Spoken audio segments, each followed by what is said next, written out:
We're here! We're finally here! The grand final. The final episode of the main competition of Battlebots World Championship 7. We're going to see a champion crowned. We're going to see someone hold the giant nut up in the air. Well, I already saw it, but you get the point. Most of us already saw it, but today I'm going to do my review of what has to be one of the most legendary episodes in Battlebots history. Let's get started. Now, the intro is actually surprisingly chill. Given that the prior episodes had some absolutely epic beginnings, I was kind of shocked about how relaxed everything seemed. I mean, we're about to see a giant nut winner. Like, this is what everything has been building up to. And then suddenly the epic intro stop? Yeah. It's not that big a deal, but I just thought that was kind of funny. But man, the fights tonight. Minotaur versus Sawblaze, Hydra versus Ribbot, Riptide versus Copperhead, and Witch Doctor versus Huge. These are all fights that I feel could have been a main event in the fight nights, and these were all going to be incredible. I was so excited. There was so much still in the air, nothing was certain, but all I knew was that these were some incredible robots. So first up we had Sawblaze versus Minotaur, which was a rematch. I remember the first time that these two collided, Sawblaze absolutely bodied Minotaur. I believe it was the opening fight of World Championship 6, and I was really interested to see how they would do in the rematch. Minotaur ditched the wedgelets, which normally I would be against, but in this case, the wedgelets really wouldn't make much of a difference. So instead, focusing on Minotaur's weapon reach was likely the best avenue. I've kind of warmed up to that approach now that I could kind of understand it a bit more. Still, I knew that Sawblaze was definitely the favourite heading into this one, as it's one of those robots and teams that I felt really pushed Minotaur to its limits. But either way, I was excited as it's two of the best Battlebots drivers in the box. Jameson Go is like a surgeon in that arena, and of course you have the raging Daniel Freitas, who is easily the most aggressive driver I've ever seen. Now the fight begins and Sawblaze runs into Minotaur and uses Minotaur's energy against them before bringing the hammer sword down, though Minotaur does return with some nasty shots in return, before Sawblaze then takes them into the screws and hits them in the rear with the hammer saw, which soon causes Minotaur to catch on fire. But Minotaur refuses to back down though, as it continues to roar. If it's going down, it'll go out fighting. It soon pops them in the air with the drum and does some mighty damage, taking out the weapon of Sawblaze and keeps the aggression going. Sawblaze does keep the pressure on, their plow is just perfect at dealing with Minotaur, but they are looking worse for wear. Meanwhile, Minotaur is still burning and smoking up the arena, somehow still twitching to get free of the screws as Sawblaze goes in to push them, but soon in that moment you realise that Minotaur, the robot that I thought might take it all, finally gives up the fight and is out. With that, in the final moments of the fight, Minotaur is eliminated as Sawblaze takes victories from the jaws of a possible defeat, as I feel, had it gone to the judges, Minotaur did have a chance of taking it thanks to that aggression and some substantial damage on its own front, at least, before the KO. But either way, this was a spectacular performance from both robots and already an incredibly tough act to follow. I've been asked what are my top 10 favourite fights, which you can look forward to in the near future, because I'm going to make a top 10 fights of World Championship 7, but this has to be one of them. Sawblaze is so amazingly driven and so incredibly well designed that it's the perfect counter for Minotaur that isn't reliant on pure power. Meanwhile, Minotaur's amazing package of just that durability, that power, made for an amazing dying performance. Like, it was pretty much certain that they were going to lose because they just can't seem to beat Sawblaze, but they went out swinging. I don't think I've seen a better losing performance. And it only makes me more happy to call Minotaur my favourite Battlebot, and someone who absolutely deserves to win the Giant Nut eventually. Maybe World Championship 8 will be that season. Either way, Sawblaze moves on, and That was a fun opener. Next up, we had Witch Doctor versus Huge, and I knew right away that this was the end for Witch Doctor. Witch Doctor is amazing. It's one of the best low-to-the-ground verts in Battlebots, but Huge is perfect for dealing with that type of robot. Unless Witch Doctor could win a weapon-on-weapon collision, I just didn't see what they could do, as Witch Doctor just doesn't have the reach to hit anything truly vital, except maybe take out the tyres, I guess? Anyway, the fight starts with both slow to start as they get up to speed, and they go weapon to weapon, where Witch Doctor immediately loses their weapon belt, meaning this fight went from bad to worse as it became a squash match, as Witch Doctor essentially had to just be a brick to Huge's offense. Huge soon starts ripping apart the ribcage of Witch Doctor, and then buckling the main armour underneath. Witch Doctor is refusing to die, however, and while there isn't much they can do, they do manage to do a tried and true strategy, once again, breaking your fist with my face, as Huge's spinner does end up worse for wear after so many shots. Still, the damage done to Witch Doctor is obviously far more substantial. I mean, like, oh no, Huge's spinner isn't as good as it was at the beginning. Meanwhile, Witch Doctor is, like, being murdered.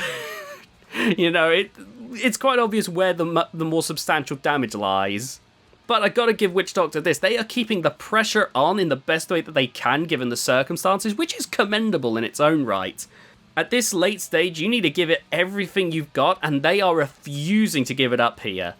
Still, while Huge's spinner isn't at 100%, it makes digs in at Witch Doctor as the match comes to a close, and to the judges, who give it to Huge! A major squash match, honestly, which I kind of expected Huge to win, but I was definitely shocked at how one-sided it was. Witch Doctor tried its best, but like I said, it was a foregone conclusion, even more so than Sawblaze versus Minotaur, in my opinion. You know, at least then, Minotaur had room to make some notable shots, while Witch Doctor had very little room to work with, and that wiggle room went in the first 10 seconds of the fight. Witch Doctor has been amazing. Unfortunately for them, while they are one of the best modern-day Battlebots, this was mainly down to just the design of Huge being an amazing counter, similar to what Minotaur just had to deal with Sawblade.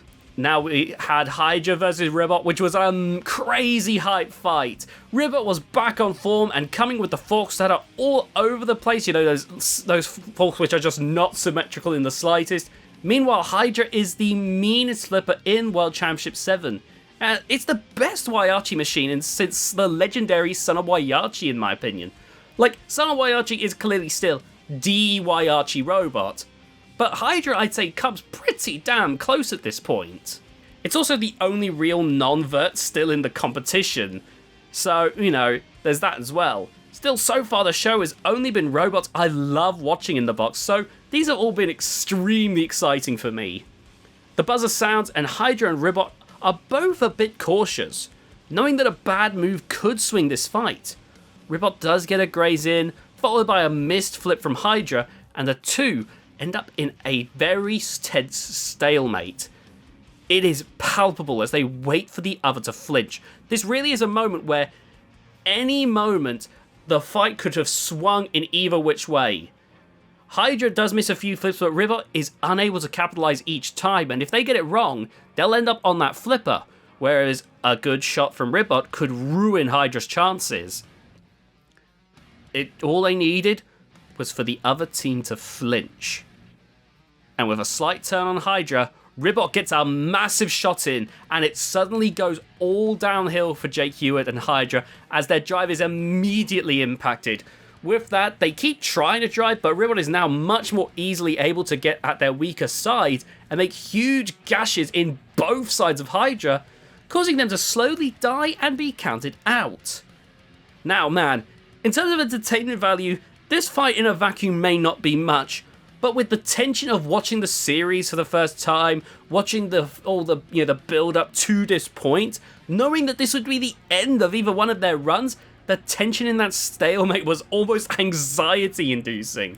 Hydra is incredible, but their armor is definitely their one major downside.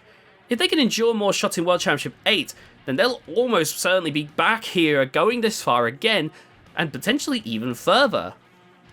Ribbot, meanwhile, I'm so happy to see that they weren't going to go the way of Glitch and had such an amazing redemption. Next was the fight that everyone was talking about. Riptide versus Copperhead. Now, even Kurtz was unable to make it and drive the robot this time around due to catching COVID. COVID was still very much a major problem. I mean, technically it still is, but like, basically, Ethan caught it and unfortunately was unable to drive the robot as, he had to be quarantined, meaning that they had to find a new person to help drive the robot. This, of course, changes things a lot. With a robot, even with a robot as well designed as Riptide, it will make it obviously easier to make up for the changes.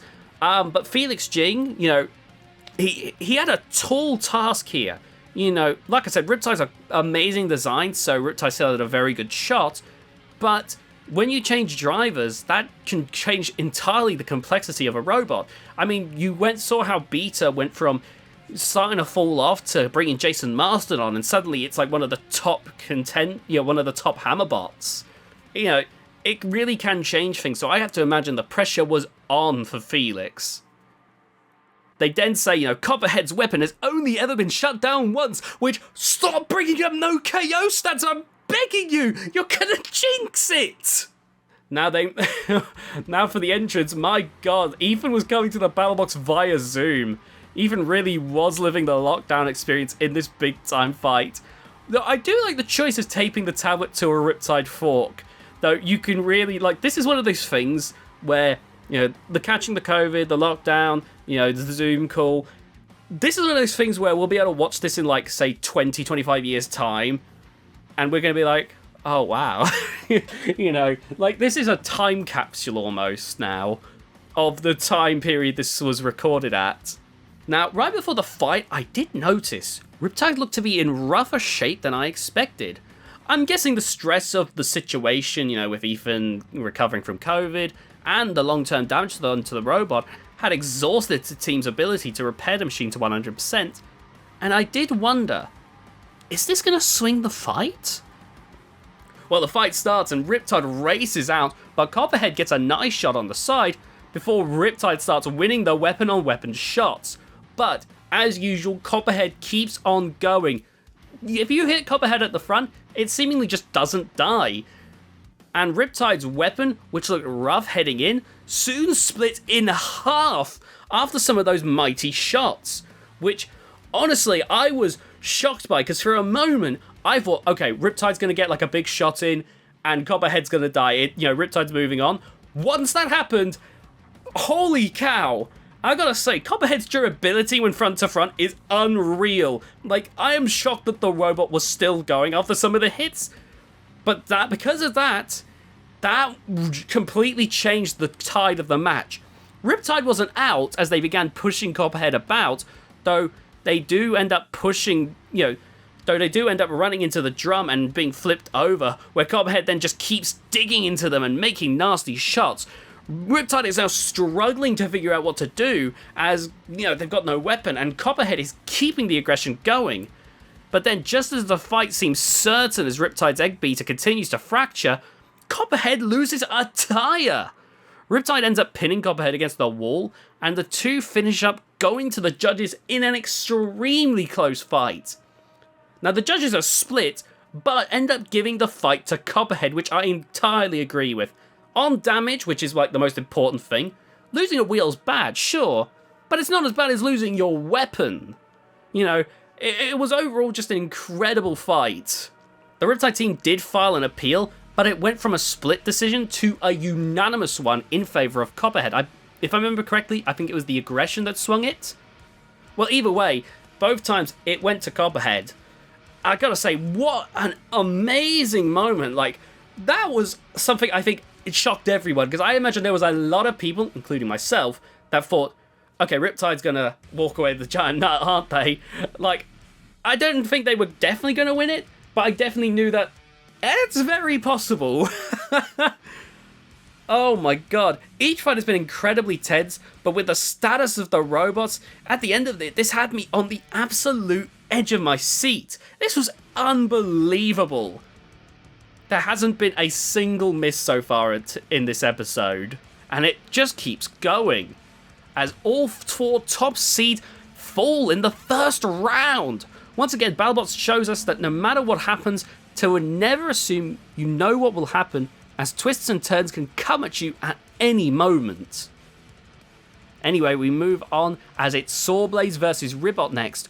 Ribbot comes out with those big long forks to go in, but I didn't think it was going to be enough to deal with Sawblaze, especially as I think Ribbot has less durability for an overhead attack compared to Minotaur. I just felt it was a case of Minotaur would easily get under a few bad hammer saw attacks and Ribbot was going to be done. That was my prediction heading in anyway. The battle begins with Sawblaze racing at Ribbot and immediately grabbing the frog, who begins struggling to get free, and in a similar way to Ribbot's last fight, it becomes a massive deadlock full of tension. Ribbot does get free, and the death hum on that weapon is incredible, but Sawblaze hooks them again and slams in hard, causing Ribbot to smoke up and their spinner to die. Ribbot is in panic mode now as they try to survive and drive around as the smoke gets worse. Meanwhile, Sawblaze grabs them and slams that weapon in again, pushing the frog about as Ribbot is struggling to do anything against the relentless driving by Jameson Go. As if it couldn't get any worse for Ribbot though, they soon catch on fire as they are sent onto the upper deck. But similar to Minotaur, it's actually not enough to stop the frog right away as it keeps on driving. They shove back onto the upper deck and the match soon draws to a close, and to the judges, who of course give it to Sawblaze, meaning Sawblaze was going to the grand final! Again, another amazing fight. Ribbot's driving was different against robots like Hydra and Sawblaze, creating a very different dynamic to their usual performances, but in this situation, the amazing driving from Sawblaze was incredible and secured them the win. The fact that, Ribbot got to the semi-finals, that's incredible, massive kudos to them, and it shows that Ribbot is still a top contender despite their shaky start in the beginning. Then we had Copperhead versus Huge, and Copperhead had been seemingly unkillable as long as they keep their front pointed at their opponents, with only the back side really being a weak spot. Still, while Riptide might have been able to push them to their limits had their weapon not been broken, Huge will not share that same mercy with them. They were on point, their weapon wasn't going to break, and I was wondering if Copperhead would be able to survive. Now, Copperhead's strategy heading into this was to spin the weapon in the opposite direction to increase the bite, and this is shown to have devastating effects, not just in the example they have of Copperhead versus Endgame, but in Riptide versus Hypershock. This has the potential to be the best or the worst idea they've had. Huge rushes over in the beginning, and the two go weapon to weapon, and Copperhead immediately looks worse for wear as they lose one of their drive chains, meaning they need to gyro over the drum to move effectively, as Huge just bides their time, spinning up to speed before going in for another hit, and I think this is where the critical issue with Copperhead's strategy lies. The bite idea was a smart idea against a robot like Endgame, but as Huge comes in from above, the amount of bite they can get in with their compact drum was always going to be limited in this specific situation. With a few more shots, Copperhead's drum soon dies, and then the rest of the robot follows suit, with Huge getting an almighty win. With that, Huge manages to gyro dance as they will be headed to the grand final to fight Sawblaze for the giant nut. Another crazy fight, definitely more of a squash, but given how good Copperhead has been at taking abuse, I knew there was still room for an upset. But man, Huge is unbelievable this season, looking as likely to take out champions as I pictured it would in its debut season. This is definitely peak Huge. Now, before the main event, we got a huge hype package. They talk about the shift in the meta, and while some will argue that the finalists are verts, technically their spinners are spinning vertically, it's safe to say that these two are very unique takes that do shake the meta up and are incredibly distinct. They're not typically what you would think of if you're thinking of a vertical spinner. Now, I did like some of the old Comedy Central Battlebots clips. Maybe we can get Battlebots to release those older episodes or fights in the future? Please? I swear I remember hearing that Battlebots had these older episodes still. Like, please, I'm begging you. You've got so much footage. Like, we got Mech Plus. We got Robot Wars episodes in HD. Can we have Battlebots do the same? I'm begging. On my hands and knees. Sorry, I'm getting a little bit carried away now. Let's move on now to the main event. Something that's been building up to this point. It's time for Sawblaze versus Huge. I was so super excited for this one. I felt this one was certain for Huge to get, just again due to the design difference. But I will admit, in my heart, I knew that like if there was going to be a robot that would take out Huge, it had to be a robot that could reach. Now, my thought process was it was either going to be a robot like Endgame, or a robot like with a big vertical spinner, or a robot like Sawblaze, because they can actually reach vital parts of the robot. But I knew that wasn't, that's something that's much easier said than done. Though Sawblaze was trying a very interesting tactic to attempt to cradle Huge's weapon. It was no doubt a gamble, as they said, but it was really their only option to try and stop that mighty bar spinner from tearing them apart. As from the outset, Sawblaze's design, is still one that could suffer from a robot like Huge. Still, this is a fight I knew I'd be happy with regardless, as both robots are ones that I feel absolutely deserve the giant nuts. Now the grand final begins, and Sawblaze races right over, but Huge does pop them into the air with a few nasty shots. But Sawblaze keeps coming in for more.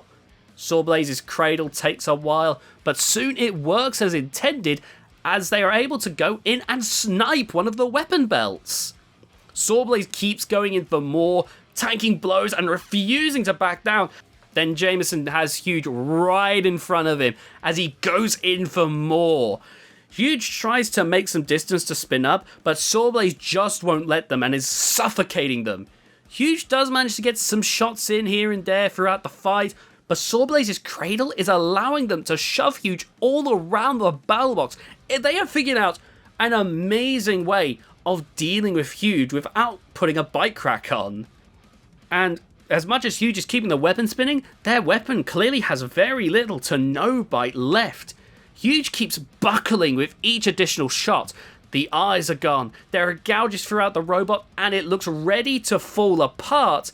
But Huge does survive the 3 minutes, as the final fight goes to a judge's decision. Both robots do show that their spinners are still working, but Huge has actually lost drive on one side from the looks of things. The judges deliberate, even heading into the box to get a closer look and doing their best to ensure they get this right, as this is the most important fight of the entire season. This is what we all came here to see. They cannot afford to get this wrong.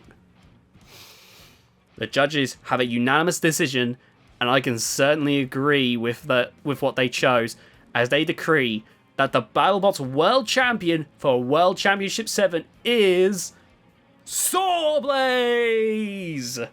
The energy in this moment is truly electric. To see Sawblaze finally get their extremely well-deserved giant nut victory. They do ask Jonathan Schultz if they'll appeal, which, come on guys, you can see Jameson's ready to have a heart attack before Jonathan says that they accept defeat. They do interview Jonathan to ask how he feels, and to be honest, he should absolutely be proud. I thought Huge was personally going to go the whole distance, and I was happy to see that they did make it to the final. Huge is finally at that level that we all hoped it would get to be at, and is the meta-shattering robot we all knew it could be. I hope this is far from Huge's final season, as I think it has the ability to continue being any championship hopeful's worst nightmare. This is what I've been so happy for. This is why I've been a fan of Huge since the beginning. This is remarkable, and the team behind Huge should absolutely be proud of what they've done this season. And of course, Jameson Go and the Sawblaze team should be doubly so, because Sawblaze, this design that they've been working on, this design that's been tweaked for many different seasons, you think back to like when it fought Razorback and lost controversially. It went from that to now being a giant nut holder. It's going to have a banner set up. That is incredible.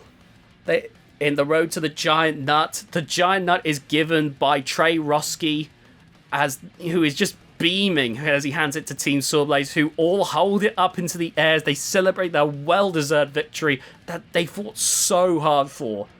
Chris Rose mentions about how we'll get to see in the first episode of World Championship 8 the grand unveiling for the new banner for Sawblaze, which World Championship 8 is, from what I can tell, basically a guarantee. So, you know, we've got something to look forward to there. And I gotta say, overall, this was such an amazing episode, full of so many tense, edge-of-your-seat moments, exciting battles, incredible upsets, unconventional strategies, and a cast of robots that refuse to die, even when taking damage that for most robots would end them in a heartbeat.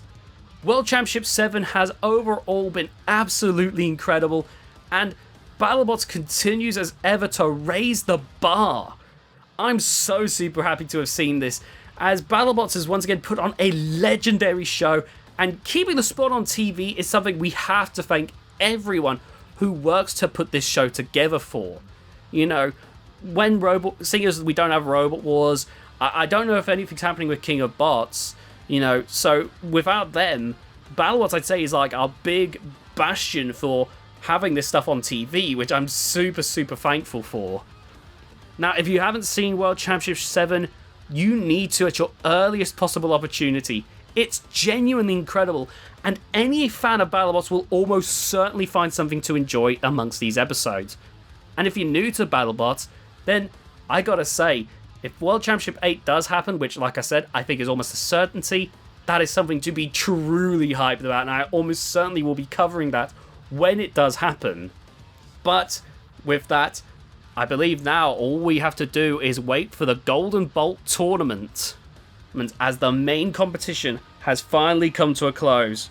Join me when I review the Golden Bolt tournament, of course, and any other extras they may do. I don't know if there will be any other extras. I don't know what Battlebots has planned every season. But, you know, I want to thank you for joining me along this ride. Whether you joined me as I started reviewing this season, whether you joined me even earlier when I was talking about the roster for this season in today's episode review, I want to thank you for joining me. It's been so much fun. Honestly, I have loved this. And if you enjoyed this review, I'd highly recommend you subscribe. I'm doing reviews. I do other types of content as well. But if you want to just see the reviews, then I do plenty of those. I've been reviewing Robot Wars. I'll be doing more Battlebots reviews. It's going to be fun. Yeah, it's going to be fun. If you did enjoy, be sure as well to like the video. Share the video around with your friends to get more eyes on the channel.